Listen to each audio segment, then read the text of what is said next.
Tool number 8, payment processor, aka Stripe or PayPal.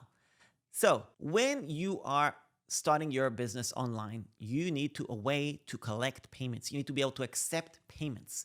Now, typically the tools that I use is Stripe or PayPal. I actually use both. Now, you need a PayPal business account, and with Stripe as well, typically with these tools, you are going to probably need to set up some sort of a company, maybe an LLC, depending on where you are in the world. Me personally, I've got my company in Australia, I've got my company in Dubai, so I don't really have an issue with that, but depending on where you are in the world, you may need to set up a company or an LLC, something along these lines. So it's something you need to be aware of. But what you need to do is go to stripe.com and check out if it is available in your country and set it up. Also, go to paypal.com and set up your PayPal business account. Now, if you're in other countries as well, you may not have these available. So you'll need to basically Google payment processor, name of your country, and see what are the options available for that. So typically with different software tools that are used for funnels and things along these lines, they pretty much all of them integrate with PayPal. They pretty much all of them integrate with Stripe, which is why I typically recommend using those first. And then you can explore other options as well in case you don't have those options available in your country. Now, if you're also just getting started, maybe you could just use something like Venmo. Now, that's more of a US thing. I'm not familiar with Venmo, but you just need a way to basically accept payment. That's why I kind of put it under the banner of payment processor.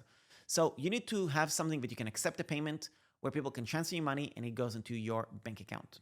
There is also other software tools that actually collect the payment for you, and you just have to connect your bank account and then they send you the payment as well. So that's different software tools that typically take a percentage of your sales. And if you have literally no money to invest in your business, these are typically good platforms, good tools to actually start with as well. So even though you aren't making 100% of your money basically, so meaning let's say you sell a coaching program for $100, you will only get $80 out of that, or $85 or $90, because they take a piece of the pie. Now, with Stripe and PayPal, they always take a piece of the pie anyway.